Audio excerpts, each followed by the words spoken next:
So it's not always about your data. Even if you don't think you have something that's of value, they see value in your box, they see value in your router, they see value in your network, they see value in your email accounts.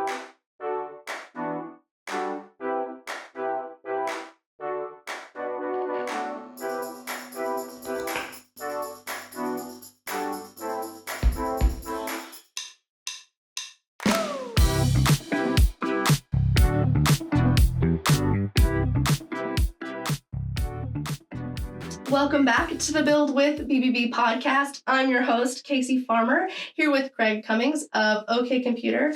Craig is an IT professional, a long-time accredited business, and very active in our community.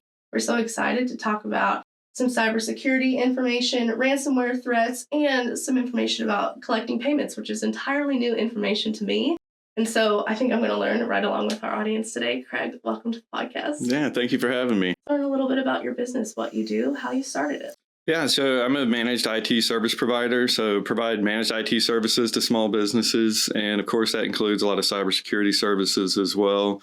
I think you would be negligent if you were an IT professional that didn't focus on cybersecurity these days. So I've been in business for about 10 years now, and I've been in IT for 20-something years now. So for a small business owner, what are some of the most common threats that they might face today?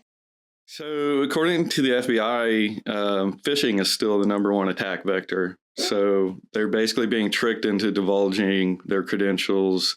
They're tricked into clicking on a link or tricked into opening some kind of malicious attachment.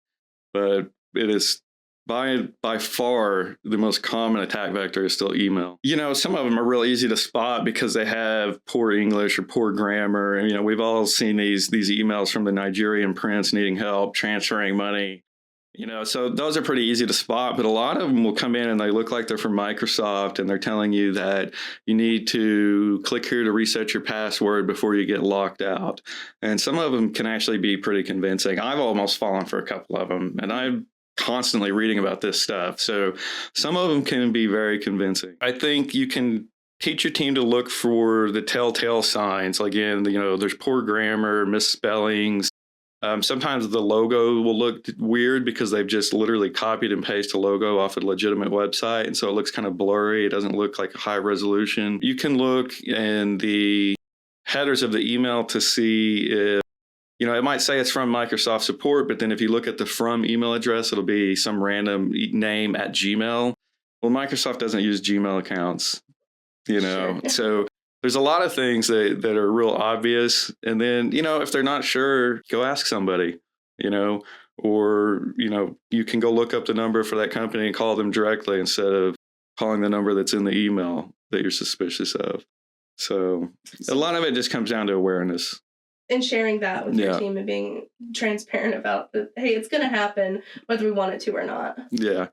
Yeah. Unfortunately, we can't stop it yet. I mean, we can mitigate some of it, but even with really advanced email filters in place, phishing emails still get through because they're constantly evolving their techniques as well. Yeah, so there's a lot of third-party products out there. Proofpoint is one. That Microsoft 365 has a Defender for Office add-on product that incorporates what they call safe links and safe attachments into your email.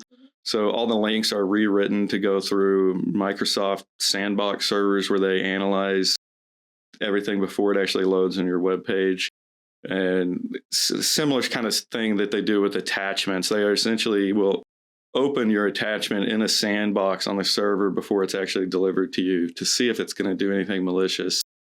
If it's safe, then they forward it on to you. So that's a $2 a month per user add-on from Microsoft. So if you've already got Microsoft 365, I think that's a no-brainer. So a breach is typically when somebody has gained unauthorized access to some kind of sensitive information. So they've gained access to credit card information or personally identifiable information of some sort. And now they have that information. They can do whatever they want with it. Whereas ransomware, they are going to encrypt your files in place. So you'll come in and try to access a file in your documents folder, and you'll find everything is encrypted. And typically, after they encrypt your files, they'll pop up a message saying, "We've encrypted your files. If you want them back, you have to pay this ransom." A breach is not necessarily going to lead to a ransomware attack, and vice versa. What can a small business owner do to recover that information once you've had a data breach? Yeah. So if you've had a data breach, unfortunately, there may be nothing you can do to recover that information because the criminals already have this information in their hand. And even if they might say, well, we'll give it back if you pay us. But can you trust them? They're criminals. They can always retain a copy. It's digital data, right? Unfortunately, in the event of a breach, there is really nothing you can do to get that information back. A lot of industries will have notification requirements. Oklahoma actually has a Security Breach Notification Act. If you suspect a breach, you are required by law to notify those people that there has been a breach of their information. I'm not a lawyer. I don't know how often that is enforced, but that law exists. And if you process credit cards, then you are subject to the PCI Data Security Standard. And that stipulates that you should be notifying your payment processor at the very least. And if you suspect that credit card information has been leaked, you should be notifying those customers as well. And then if you're in like financial industry or government, obviously they're going to have different reporting requirements as well. So unfortunately, when it comes to a breach, about all you can do is notify people and then, of course, try to contain it as well. If you can figure out, you want to make sure you get them off your network or off your system as well. But unfortunately, there's just nothing you can do to get that data back. Once they have it, you can't put that genie back in the bottle, unfortunately. So the best thing you can do when it comes to ransomware is have good offline backups. So you want to have backups that are not accessible from your main system under normal circumstances because they have caught on. They know that backups are a way to recover from ransomware attack without paying the ransom. And so a lot of times now they will sit on your system until they can figure out how to gain access to your backups as well. So you can encrypt your backup. So you really need to have a good offline backup to recover from ransomware. And there's a new thing, and I'm glad you brought this up because ransomware has been around for at least 13 years now, I believe. So I hope everybody's heard of it. But there's a new little twist on ransomware now called extortionware, because the criminals have caught on to the fact that everybody is backing up so they can recover from ransomware. And so what they'll do now is if you refuse to pay the ransom, you're like, I'm just going to restore from backup. I don't need your help. And they'll say, okay, well, we're just going to go ahead and publish this information on the internet. And so depending on, your customer base and the type of information they have, that can be devastating, obviously. You can imagine if you were like a divorce attorney or something like that, and they decided to publish all this information on the internet. Or if you're a CPA and you wake up one morning and all your customers' tax returns have been published on the internet, and maybe they've all received an email to notify them about it. So that's a new little twist on ransomware that is in response to people getting better about backing up. So they have changed their tactic. Terrifying. Yeah. So if you're listening today, make sure to back up that. Yeah, you definitely want to have backups. But then when it comes to extortionware, there's really the backup's not going to help you in that situation. They've got that data. That is a breach, really. They've got that information and there's nothing you can do about it, unfortunately. So if a client comes to you, what do you do in that situation? Truly, just curious. Yeah. So, if they come to me with a breach, I'm going to say, I'm really sorry that happened to you. No. We can, obviously we can take a look at their systems and try to, remove any infections that we find, but there is nothing we can do about that data that's already been stolen, unfortunately. Gotcha.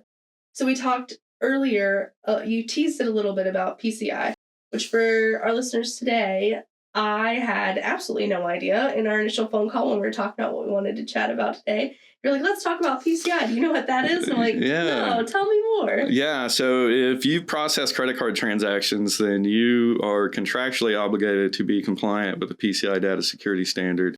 It is not a law, unfortunately. I think it should be a law, but it is it's a contractual agreement that you enter into with your payment processor. And so essentially there is a data security standard that you are expected to be compliant with. And this helps them prevent credit card theft. And because so much of it comes down, so they can design a secure application, but then if you go install it in your environment in an insecure way and just leave default passwords in place, for instance, it doesn't matter how well they built that application because you've implemented it poorly. And now you've opened up vulnerabilities that will allow attackers to get that information. And so that's why they have this data security standard in place to give guidance to small businesses so they know how to properly implement their payment solution so that they don't get hacked and so that information doesn't get stolen. And you did say if you're collecting any kind of payment, whether it's online or in person, you need to... If you're processing even one credit card a year, you need to be compliant with the PCI Data Security Standard. And they go to great lengths to spell that out and reiterate that on their website. So there is a PCI Security Standards Council that develops this standard in conjunction with the payment card brands. And yes, they go to great lengths to stress that all merchants, no matter how many credit cards you process, are expected to be compliant with the PCI Data Security Standard. Okay. So down below in the description, we'll have link to that website so that our listeners can learn more. Now, if somebody listening today wants to learn more from you, what does that look like? How do you help in that situation? With the PCI compliance? Yeah. So, I mean, they would just reach out to me and we'll sit down and have a conversation. We'll take a look at their environment and see what kind of solution they have. Depending on the payment solution, there are a different set of standards. So if you're using something like a Square device, that is what they call a point-to-point hardware encrypted solution. And that is because it is low risk compared to other types of solutions. You have a much shorter set of questions and standards that you have to be compliant with.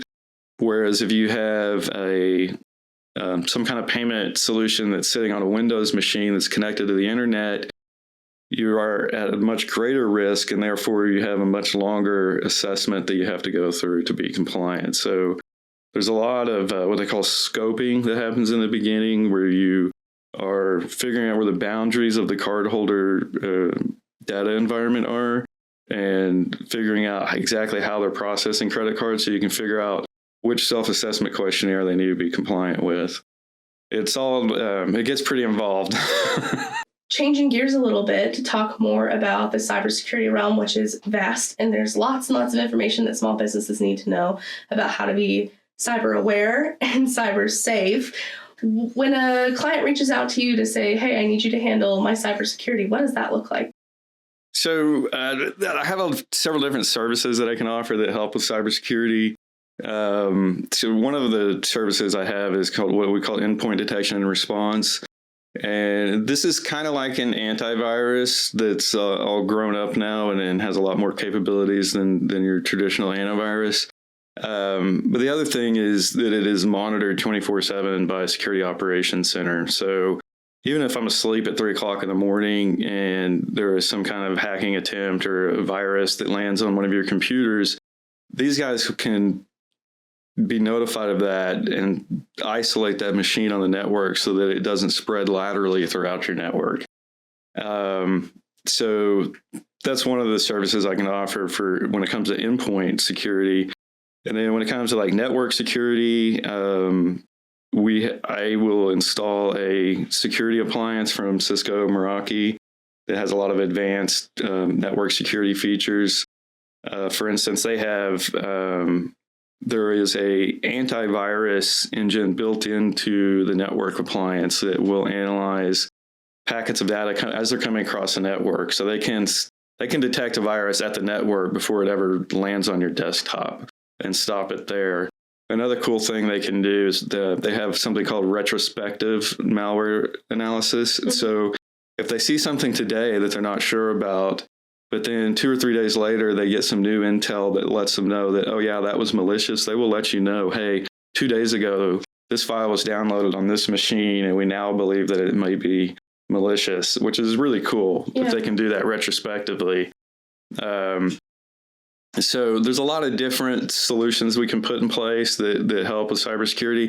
And honestly, with a lot of small businesses, it might be something as simple as a password manager too. I still see a lot of small businesses storing passwords in spreadsheets or storing their passwords in their browser. And if they click on one wrong link, all those passwords are going to be captured. That's why we have password managers now. And password managers are really cheap. You can get a decent password manager for like $3 a month. Yeah. So with all of these solutions, a small business might be wondering, I have a lot of budget constraints when it comes to my IT and my cybersecurity needs. How does that come into play? And I certainly get that. I'm a small business owner myself, and so I realize that there's only so much money to go around. But we know when it comes to cybersecurity, there's really a lot of things that people can do for free. Password managers are free or very cheap. I said, password managers a lot of times do have a free tier, but even the paid tier may only be $3 or $4 a month per user. That's really cheap. The email protection that I mentioned that you get with Microsoft Defender for Office, the safe links and safe attachments, that's $2 per user per month. That's really cheap. There's a lot of things you can do for free. So a lot of people, when they go buy a computer, they go to Best Buy and they buy a computer and they take it home and they sit down and they log in, and they're logging in with a full administrative account. And they don't even realize that there is such a thing as a standard user account that doesn't have admin rights. And Microsoft has been telling people for over a decade now, don't use an administrative account for your daily use account. Mm-hmm. But most small business owners are still doing that because they don't know any better.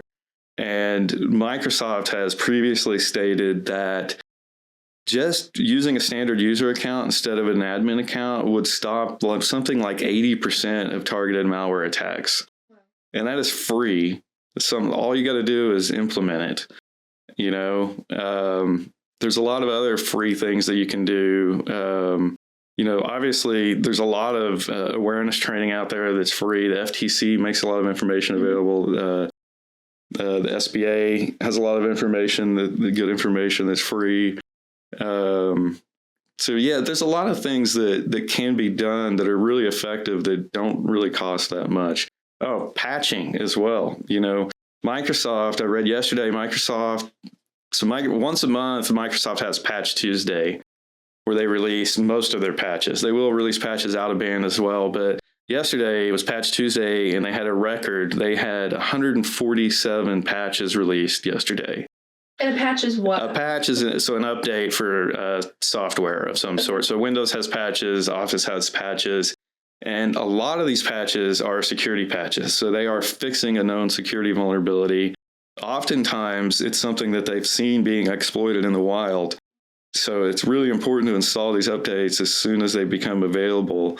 And I still see a lot of small business owners that are not patching. And again, that's one of the most effective things you can do, because it is literally shoring up that vulnerability. It's eliminating a vulnerability when you apply that patch, and it's free. Yeah. All you got to do is install them. So check for those updates. Yeah.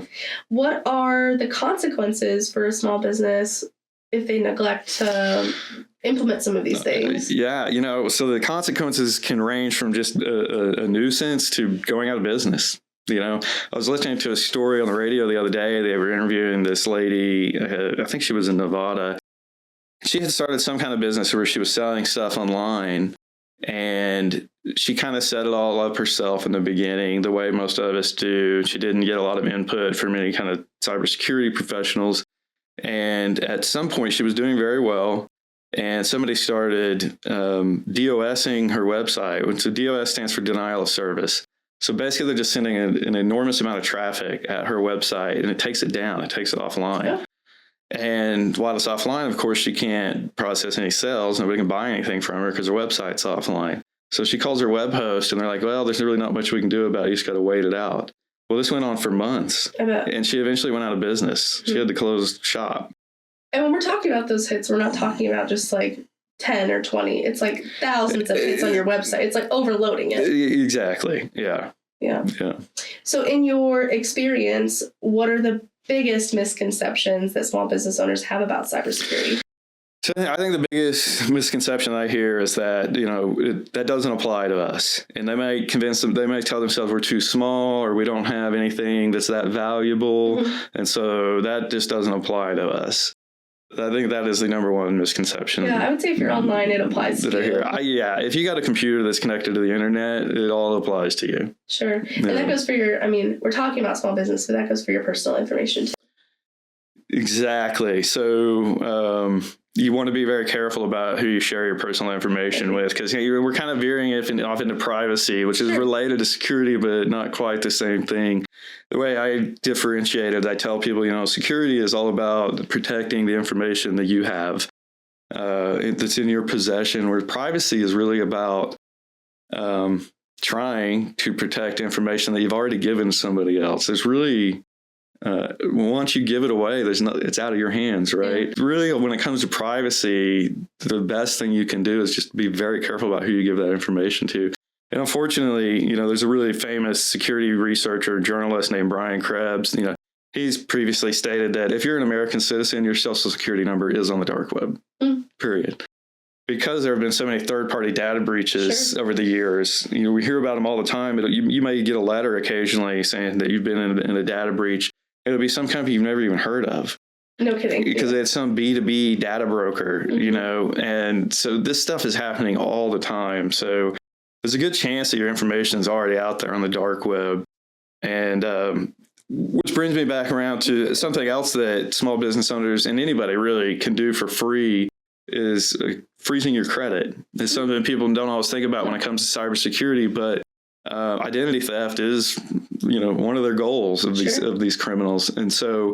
And obviously, if you're a small business owner and somebody wrecks your credit, that can be problematic. No kidding, there goes your buying power. Exactly. Business lines of credit are affected. So you can actually freeze your credit so that if some identity thief goes and tries to buy a car or something like that in your name using your stolen identity, they will not be able to check your credit score. Therefore, they're not going to issue credit. Yeah.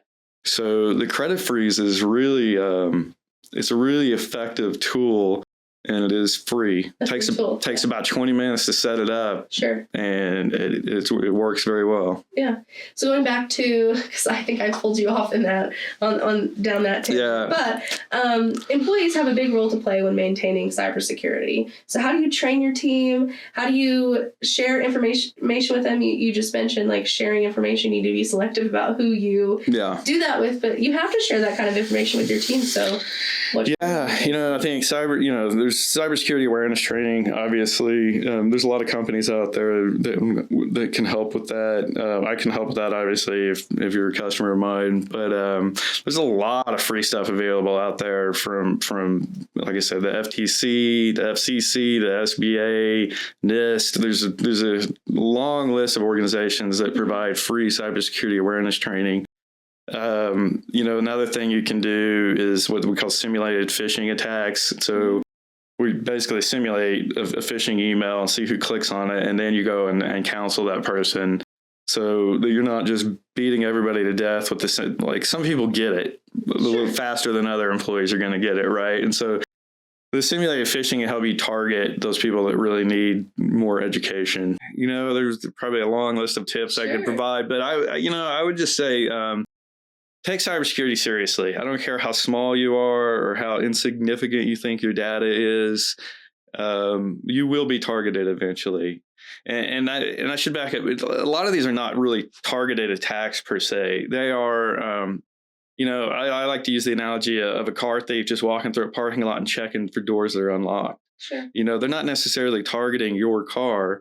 They just picked your car because it was vulnerable. And that's how these hackers work too. They're not necessarily going out and targeting, Joe's Plumbing or whatever your business is. They just wait. They have tools that automatically scan the internet looking for vulnerable systems and users and networks. And when they find one, they're just going to exploit it. And it's not always about your data. Even just your box, your computer is valuable to them. The FBI was on the TV a while back talking about a massive botnet attack where these hackers have taken over home routers and small office routers and turned them into a giant botnet that they're using to attack U.S. infrastructure. And they find a way to use it. And they will find a way to leverage it and monetize it. Sure. Exactly. Yeah. Well, thank you so much for being here today. Yeah. Linked down below, we will have a plethora of resources for anybody listening today all of the ones that you mentioned, anything we can. Also linked below, we will have Craig's contact information. If you want to connect with Craig and learn more about him, you might also see him at a future BBB event. He attends those from time to time. Yeah, maybe this evening. Yeah. Oh, yeah, maybe this evening. Well, it'll be too late before our listeners are able to. Yeah, that's true. One. That's true. Anyway, Craig, thank you so much for being here. Yeah, thank you for having me. And for all of your tips. They really are so helpful, and I think so needed in the very cyber world that we live in today. Thank you so much for listening to the Build with BBB podcast. Make sure to share this episode with your fellow business owners and friends, and we will see you in the next one. Bye, friends.